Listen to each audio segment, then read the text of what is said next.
Այսօր մայրենի լեզվի միջազգային օրն է։ Մոծակային կսմտոցները հայոց լեզվին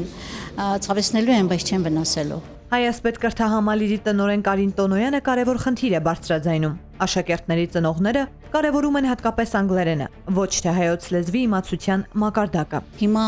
օտարախոսությունն ու օտարալեզու պաշտությունը, նույնիսկ դպրոցներում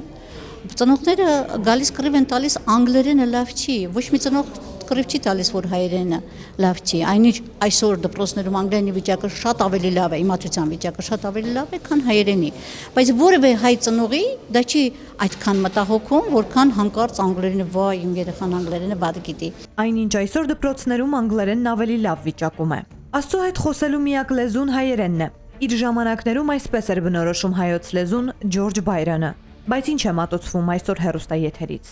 Այդ հումորային, ժարգոնային սերիալները, հումորային այդ հաղորդումներով հենց սկսվեց մեր կործանում այն ժամանակ, որ մենք պայքարում էինք դրա դեմ, ասում էին, թե ինչ է բա, թե հումոր է կամ բան։ Եվ այսօր մենք դրա համար ունենք անհասկանալի հասարակություն։ Հասարակությունը շատ բևեռացված է իր արժեքային համակարգով եւ հասարակության մի զգալի մաս ընդհանրապես արժեքներ չունի կամ այնպիսի արժեքներ ունի, որոնք ուղղակի սարսափ են առաջացնում։ Բաժանորդագրվեք Արմադ մեդիայի ալիքներին YouTube-ում, Facebook-ում, Instagram-ում եւ Telegram-ում։